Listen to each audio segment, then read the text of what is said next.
Welcome to the first episode of Showtime all the time. That's right. I'm your host, Dennis Bickmeyer, the Executive Director of the Henrico Sports and Entertainment Authority. And we wanted to launch this podcast really for a number of reasons. So I just want to jump into that really quickly. It's to bring awareness to what we're doing throughout the county from a sports and entertainment standpoint. But there's so many other things going on. Our Recreation and Parks Department, they're so busy with special events and everything that they do. Our school division, just so much fun stuff happening in the county. A lot of facility development that's going on as well. And we want to be able to tell those stories of what's happening in and around our county from a sports and entertainment standpoint, and talk about facilities, which we'll do a lot of here today in podcast number one. Excuse me. And we're going to hit on some current events as well and talk a little bit about that and what's happening in the sports world. And I'll try not to talk too much about my beloved Ohio State Buckeyes as we go. But before I get to our inaugural guest, our county manager, John Vithoulkas,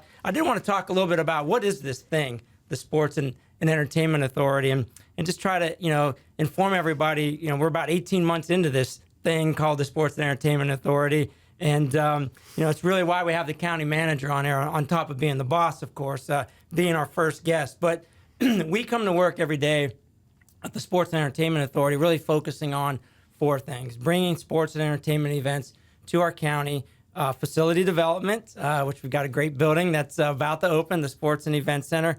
Homegrown events. There are events that we can do. We've got a very talented and professional staff, and we can co-promote and really control our own destiny and really develop our own events. And then just the growth and development of sports overall as we build these new facilities, as we upgrade existing facilities with our Recreation and Parks Department. It's not just it's for our residents, but it's also, we got to make sure we have a pipeline of players that are coming in and playing in these facilities as well. So we're excited about this new endeavor called the Henrico Sports and Entertainment Authority, which is now I'm going to transition over to our guest, the county manager. And I really want to hear your vision behind this. And I know this goes back many, many years, and here we are 18 months into this thing. It does, Dennis. And, it was a number of years ago that we realized what was happening with sports in our county. And so we started seeing the last recession, these teams coming in, and they kept coming back. I mean, the Jeff Cup is a great story, but there's so many other tournaments.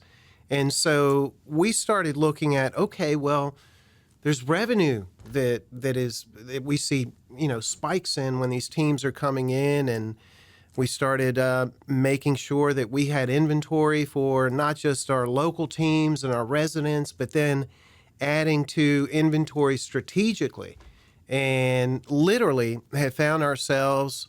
We started with Glover Park. We added some amenities to Dory, and the use at RF&P Park.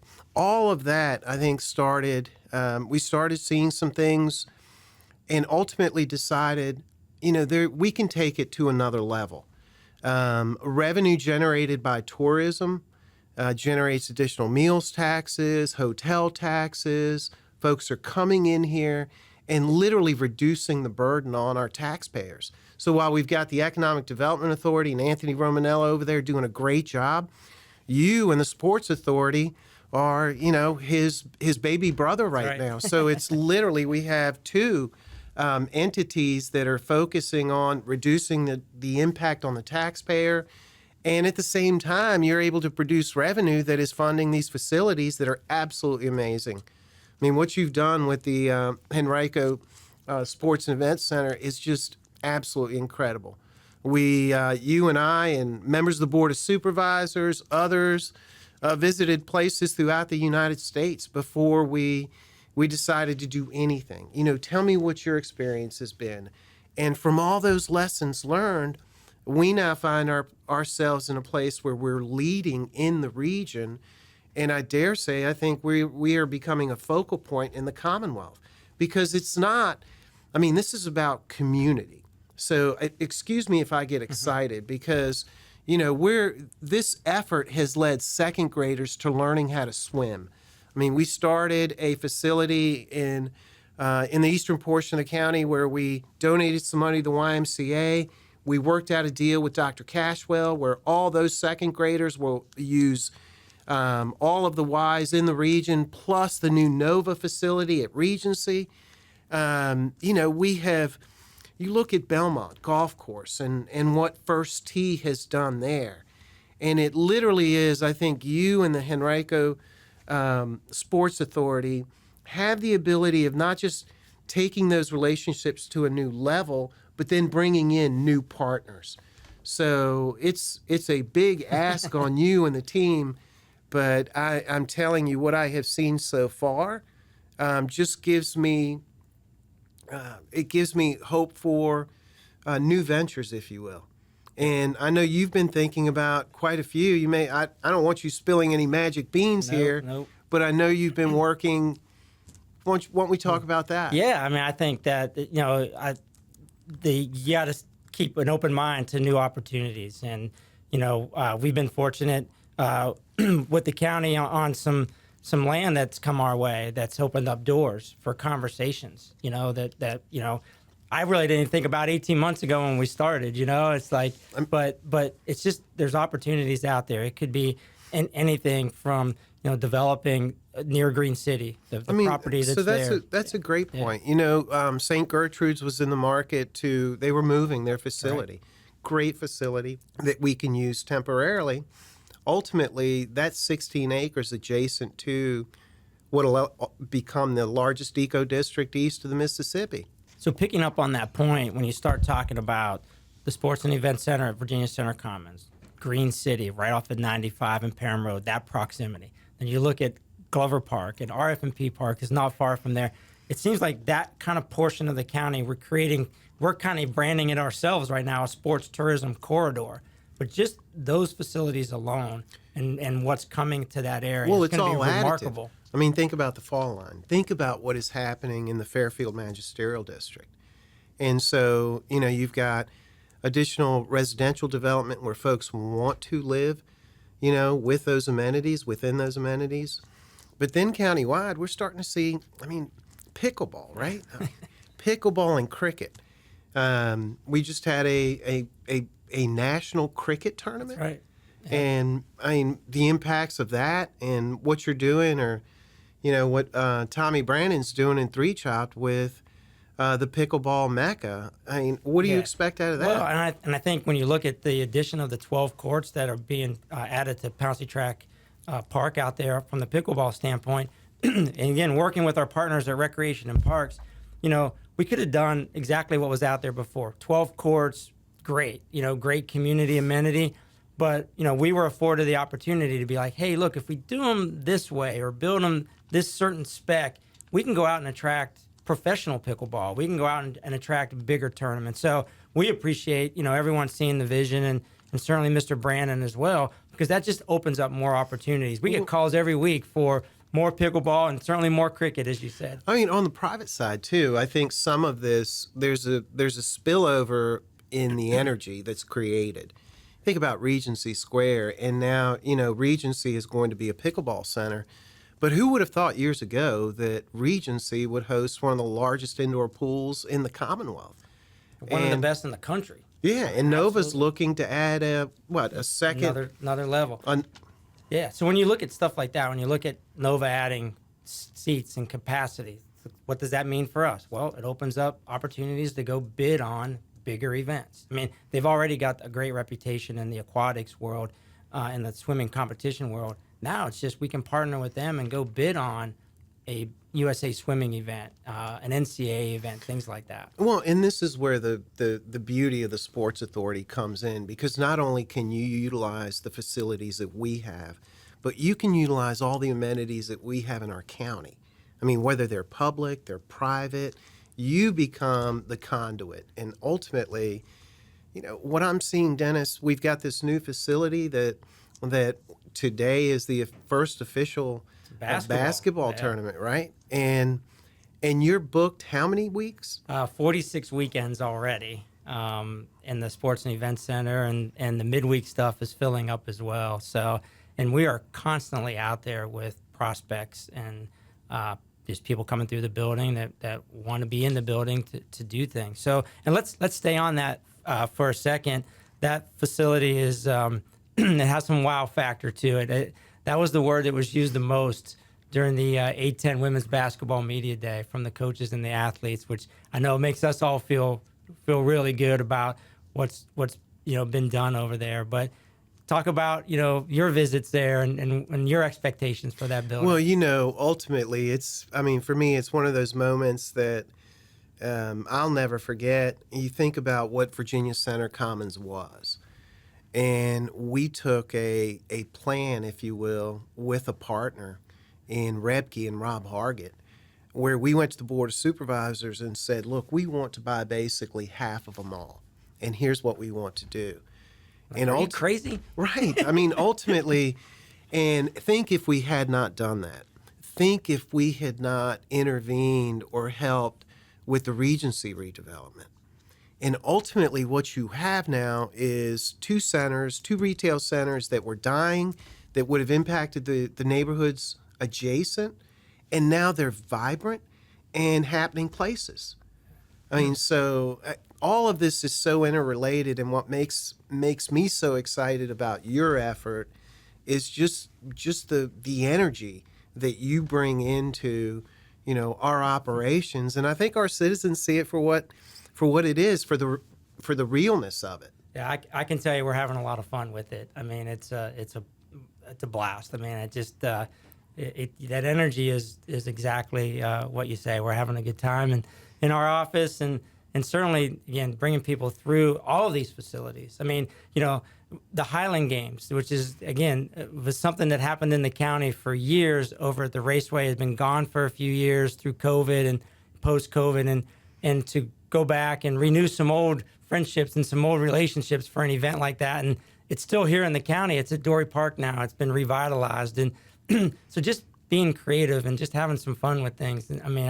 We're excited about what's to come in the future. Certainly, obviously, the Green City project is just going to be absolutely amazing for our region, really for the Mid-Atlantic overall. Clearly. I think going forward, as we continue, I think we owe it to the residents of the county to make sure that we are strategic in everything that we do.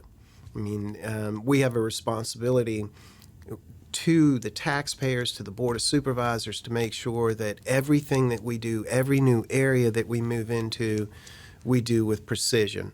And this is where I think your analysis and your ability, your knowledge, your experience, all of it is just key to everything that we're doing. So I couldn't be more excited about where the Sports and Entertainment Authority are 5+ years out. I think you're going to continue to reap dividends for the county and give your sweet mate, Mr. Romanello, a run for his money with the dollars generated. It's fun being in the same building with those guys, that's for sure. So, but yeah, and we can't do this obviously without partnerships, and EDA's one, Rec and Parks I mentioned. Just countywide, I've seen the impact of departments just jumping in to help. We're seeing it as we're getting down to the finish line of the Sports and Events Center. Like, you call someone like, can you help with this? And all of a sudden an army of people show up, whether it's the roads and, cleaning or whatever that is. Think about our IT guys hanging on scissor lifts, Yeah. And everything that they did to wire the building. We had Public Works come through and make some improvements, landscaping, if you will. Old trees around Virginia Center Commons, and now drive through and look at it. And it really is. There's a pride there.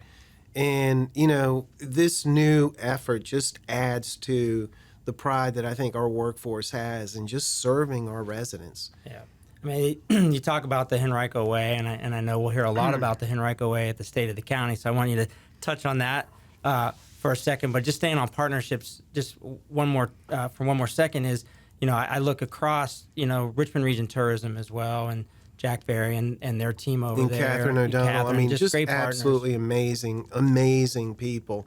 And, this is where regionally, what you're doing is going to benefit not just Henrico County. There's clearly a benefit to hotels in the city, south of the river. Some of these events go even beyond, the big four. So I appreciate you you mentioning that. Yeah, and again, I think again as we look down the road at what's to come. I mean, we keep our eye on people seem to think like we bid on something in November that happens in December. We've got to think 3, 4, 5 years down the road. I mean, we're already working on NCAA championships and things like that for the Sports and Events Center. But as we're getting down a little bit towards the end here, State of the County address that's coming up. What's the biggest message that you want to deliver to our residents? So if the biggest message is really to demonstrate to our residents who our workforce is, the we of the county. I mean, we have some phenomenal employees here, and I think you're going to see that demonstrated by example at the State of the County, which for the first time is at the new Sports and Events That's right. We're excited. Center. So I think it'll be the largest number. I think 700 some plus. It'll have a different feel. It's not a ballroom in a hotel. No offense to our hospitality friends, because we can't do what we do without our friends in the hospitality community. But it'll have a different look and feel being inside the arena side of the Sports and Events Center. And remind me the number of seats. 3,500 seats where we will have our graduations. Yep. The class of 2024 will be the first class to graduate in there in May, and we're getting calls from other localities as well to host their graduations there. So, again, excited about what that building is bringing to our community. And, I tell people all the time, we didn't build a gym. I mean, we built a multi-purpose event center. And to your point, too, about this being a little unique, we're getting calls, as I think I've mentioned to you before, from other localities, that want to come out and look at the building.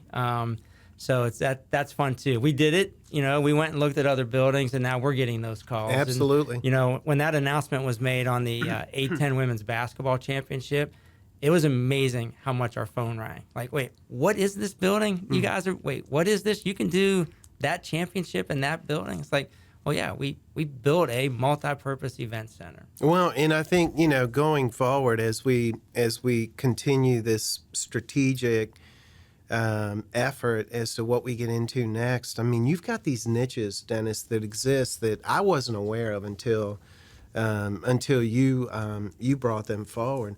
I mean, there's a whole segment of sports that we haven't touched. Can you touch on? Yeah, I mean, I think, as we've said before, I mean, the county and the region's done a really good job with the outdoor game. I mean, we're blessed with some great outdoor facilities. But even going back many years when you and I first started talking about this, and I know it goes way back even with Mr. Glover and a vision to have an indoor sports facility, the indoor side is again, a game changer for our region. We can do anything that can be done indoors. We can do it in there, except indoor track. And again, that was strategic because there's going to be another indoor facility coming to the marketplace. And as we say all the time, we've got to be smart. You use that word and strategic in what we build and how we build it. And, and we have found a really strong niche now with this indoor facility. So everything from, there'll be a lot of basketball and volleyball in there, futsal. But some of the other... But it's cheer and dance, cubing, like a Rubik's Cube competition's coming in there. And really, the other thing is 150 board cornhole tournament will be played in there. I mean, so think about that. Combat sports, jiu-jitsu, karate, things like that. So we can, I mean, and just the meeting space alone, the amount of calls we're getting from the community and from other businesses in the area to host their meetings there, because they're all looking for something different and unique, for their meeting space. So we're able to provide that, and everything that our team that we're bidding on is really just a lot of fun. Again, it's a lot of basketball, a lot of volleyball, but to find these other kind of niche sports that haven't happened here before is pretty cool. Robotics, those are. Or think about the Sportable and definitely. What opportunities. Well, and that's a great one. We are hosting with Sportable and Richmond Region Tourism the National Wheelchair Basketball Association Championship. It's over 2 weekends in April. I mean, so wheelchair basketball in there, a national championship. And a niche No idea. Right. No idea. And here's another really kind of, I think, special story for that building in year one and hopefully many years to come. Special Olympics. They do such amazing work, around the country, and certainly Special Olympics of Virginia. They've been doing their basketball championship in Northern Virginia and using like 6 or 8 different facilities. So they've got people and parents and athletes spread out all over Northern Virginia. They're coming here now because they can do it all under one roof. 12 basketball courts. So that's really going to be a very special time in that building. You talk about some memories in that building. I know that's going to be one that'll generate a lot of memories for the Special Olympic athletes to all be together under one roof playing. So looking forward to that one as well. Wow. All right. We're getting ready to wrap up here. So there's something that we want to do every podcast with our guests. We ask them to bring in something from the sports and entertainment world of significant meaning to them. Memorabilia or something. I see you brought a little something very colorful. I did. So maybe a revelation to some, but I'm a lifelong Minnesota Vikings fan. We lived in Cleveland for a period of time, and at the time, a guy named Fran Tarkenton was playing. This has been through NFL stadiums throughout the U.S., and while my Vikings are doing okay this year, there's always a perpetual next year. So you got a little quarterback issue as well right now, right? Well, we picked somebody up. We picked somebody up that could do something, but I thank you for the opportunity. And, I think just a jersey like this, some of the memories that I've made, with my sons, my daughter, throughout the years. I mean, that's what we're talking about. That's what sports does. It unites. It's a forever thing. Yeah, it unites. Yep. And now I don't want to end this on a tough note here, but I'm going to break your heart a little bit because, I am a Steelers fan. Oh! And this Stein is from Super Bowl IX. This resides. This was the setup. This resides in my home. This was the setup, ladies and gentlemen. In a bar area that I have at my home with a whole rack of sports memorabilia. And if you turn it over, this was the 1974 season. Yeah. Super Bowl IX. Pittsburgh 16, Minnesota 6. Yeah. Fran Tarkenton was the quarterback.